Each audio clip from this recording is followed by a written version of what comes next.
जय श्री कृष्णा। राधे राधे भगतजनों, आज हम श्रीमद् भगवत गीता से चौथा अध्याय सुनेंगे। सर्वप्रथम भगवान का ध्यान करेंगे। ओम श्री परमात्मने नमः। ओम नमो भगवते वासुदेवाय। ओम श्री कृष्णाय नमो नमः। भगवान कृष्ण अर्जुन से बोले कि मैंने इस अविनाशी योग को सूर्य से कहा था। सूर्य ने अपने पुत्र वैवस्वत मनु से कहा और मनु ने अपने पुत्र राजा इक्ष्वाकु से कहा। हे परंतप अर्जुन, इस प्रकार परंपरा से प्राप्त इस योग को राज ऋषियों ने जाना, किंतु उसके बाद यह योग बहुत काल से इस पृथ्वी लोक में लुप्त प्राय हो गया। तू मेरा भगत और प्रिय सखा है, इसीलिए वही यह पुरातन योग आज मैंने तुझको कहा है, क्योंकि यह बड़ा ही उत्तम रहस्य है, अर्थात गुप्त रखने योग्य विषय है। भगवान कृष्ण की यह सब बात सुनकर अर्जुन भगवान से बोले कि आपका जन्म तो आवर्चिन अभी हाल का है और सूर्य का जन्म तो बहुत पुराना है, अर्थात कल्प के आदि में हो चुका था। तब मैं इस बात को कैसे समझूं कि आप ही ने कल्प के आदि में सूर्य से यह योग कहा था। तब भगवान कृष्ण बोले कि हे परंतप अर्जुन, मेरे और तेरे बहुत से जन्म हो चुके हैं, उन सबको तू नहीं जानता, किंतु मैं जानता हूँ। मैं अजन्मा और अविनाशी स्वरूप होते हुए भी तथा समस्त प्राणियों का ईश्वर होते हुए भी अपनी प्रकृति को अधीन करके अपनी योग माया से प्रकट होता हूँ। हे भारत, जब जब धर्म की हानि और अधर्म की वृद्धि होती है, तब तब ही मैं अपने रूप को रचता हूँ, अर्थात साकार रूप से लोगों के सम्मुख प्रकट होता हूँ। साधु पुरुषों का उद्धार करने के लिए, पाप कर्म करने वालों का विनाश करने के लिए और धर्म की अच्छी तरह से स्थापना करने के लिए मैं युग युग में प्रकट हुआ करता हूँ। हे अर्जुन, मेरे जन्म और कर्म दिव्य अर्थात निर्मल और अलौकिक हैं। इस प्रकार जो मनुष्य तत्व से जान लेता है, वह शरीर को त्याग कर फिर जन्म को प्राप्त नहीं होता, किंतु मुझे ही वह प्राप्त होता है। पहले भी जिनके राग, भय और क्रोध सर्वथा नष्ट हो गए थे और जो मुझ में अनन्य प्रेम पूर्वक स्थित रहते थे, ऐसे मेरे आश्रित रहने वाले बहुत से भगत उपयुक्त ज्ञान रूप तप से पवित्र होकर मेरे स्वरूप को प्राप्त हो चुके हैं।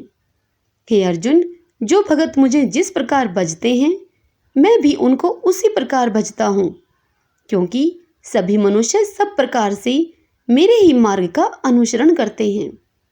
इस मनुष्य लोक में कर्मों के फल को चाहने वाले लोग देवताओं का पूजन किया करते हैं, क्योंकि उनको कर्मों से उत्पन्न होने वाली सिद्धि शीघ्र मिल जाती है। ब्राह्मण, क्षत्रिय, वैश्य और शूद्र, इन चार वर्णों का समूह गुण और कर्मों के विभाग पूर्वक मेरे द्वारा रचा गया है। इस प्रकार उस सृष्टि रचनादि कर्म का कर्ता होने पर भी मुझ अविनाशी परमेश्वर को तू वास्तव में अकर्ता ही जान। कर्मों के फल में मेरी स्पृहा नहीं है, इसीलिए मुझे कर्म लिप्त नहीं करते। इस प्रकार जो मुझे तत्व से जान लेता है, वह भी कर्मों से नहीं बंधता। पूर्व काल में मुमुक्षुओं ने भी इस प्रकार जानकर ही कर्म किए हैं, इसीलिए तू भी पूर्वजों के द्वारा सदा से किए जाने वाले कर्मों को ही कर।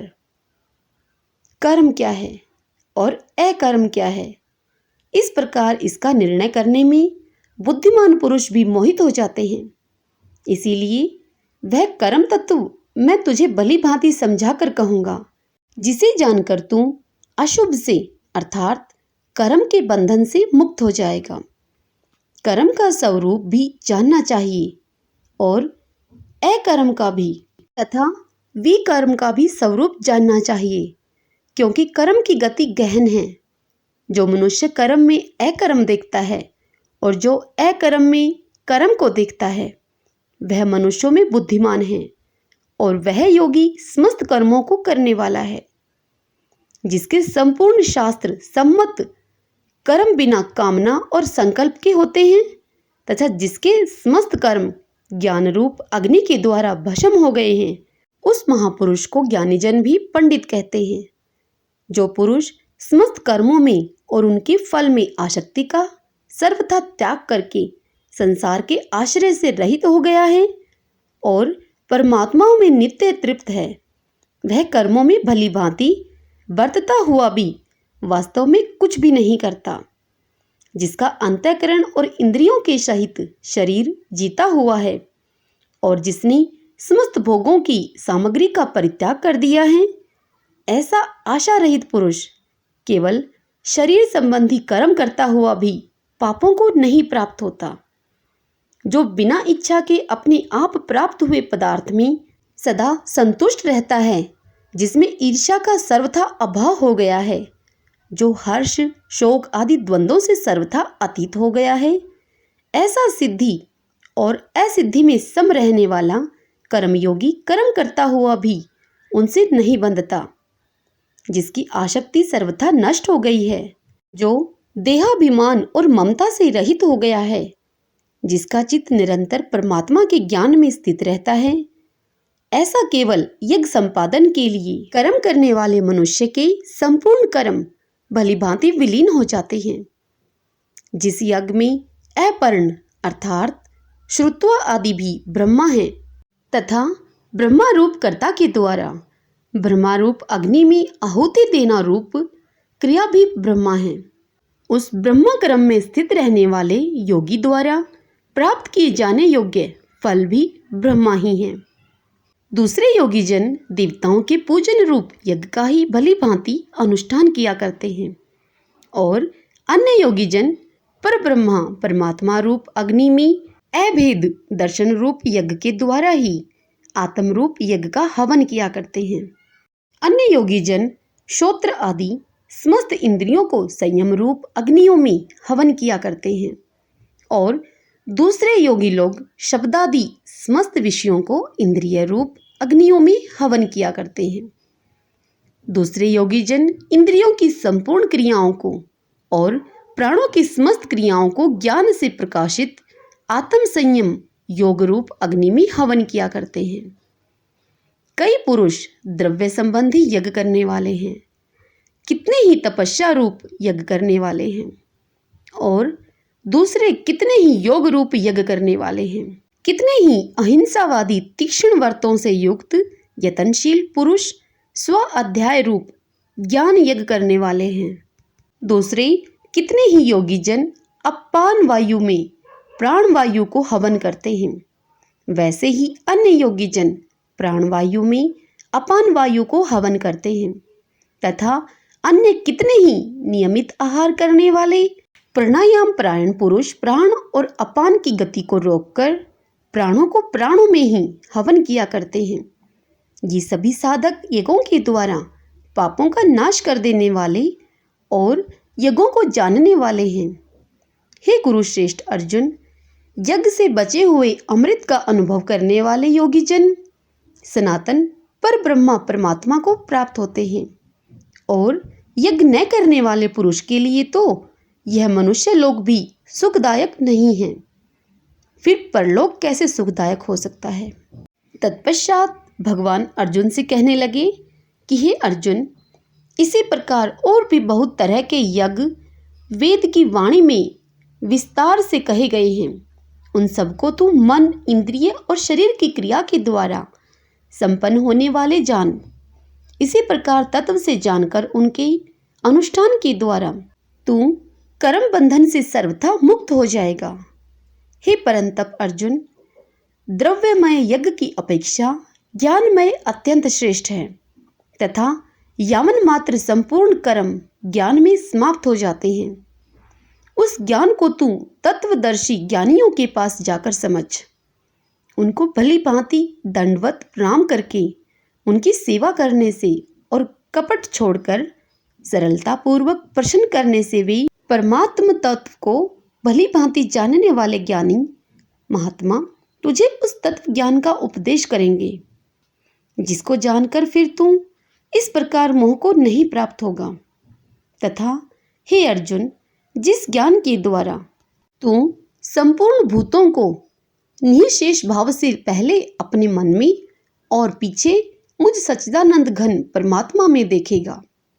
यदि तू अन्य सब पापियों से भी अधिक पाप करने वाला है तो भी तू ज्ञान रूप नौका के द्वारा निसंदेह संपूर्ण पाप समुद्र से भली भांति तर जाएगा।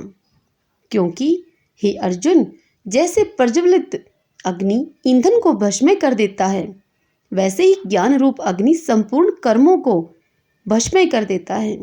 इस संसार में ज्ञान के समान पवित्र करने वाला निसंदेह कुछ भी नहीं है। उस ज्ञान को कितने ही काल से कर्म योग के द्वारा शुद्धांतःकरण हुआ मनुष्य अपने आप ही आत्मा में पा लेता है। जितेंद्रिय, साधन परायण और श्रद्धावान मनुष्य ज्ञान को प्राप्त होता है तथा ज्ञान को प्राप्त होकर वह बिना विलंब के तत्काल ही भगवत प्राप्ति रूप परम शांति को प्राप्त हो जाता है। विवेकहीन और श्रद्धा रहित संशय युक्त मनुष्य परमार्थ से अवश्य भ्रष्ट हो जाता है। ऐसे संशय युक्त मनुष्य के लिए न तो यह लोक है और न परलोक है और न सुख ही है। हे धनंजय, जिसने कर्म योग की विधि से समस्त कर्मों का परमात्मा में अर्पण कर दिया है और जिसने विवेक के द्वारा समस्त संशयों का नाश कर दिया है, ऐसे वश में किए हुए अंतःकरण वाले पुरुष को कर्म नहीं बांधते। इसलिए हे भरतवंशी अर्जुन, तू हृदय में स्थित इस अज्ञान जनित अपने संशय का विवेक ज्ञान रूप तलवार के द्वारा छेदन करके समत्व रूप कर्म योग में स्थित हो जा और युद्ध के लिए खड़ा हो जा। ओम तत्सत। श्रीमद् भगवद गीता का 4th अध्याय ज्ञान कर्म संन्यास योग संपूर्ण हुआ। ओम श्री कृष्णाय नमो नमः। ओम नमो भगवते वासुदेवाय। भगतजनों, यदि आपको मेरे द्वारा श्रीमद् भगवद गीता का यह अध्याय सुनना पसंद आया हो, आपके लिए उपयोगी हो, तो इस वीडियो को लाइक करें और अपने मित्रों और रिश्तेदारों के साथ इसे शेयर करें और पुण्य कमाएं। और यदि आप मुझे पहली बार सुन रहे हैं, मेरी इस चैनल को पहली बार देख रहे हैं, तो इस चैनल श्री कृष्ण दीवानी को सब्सक्राइब कर लीजिएगा।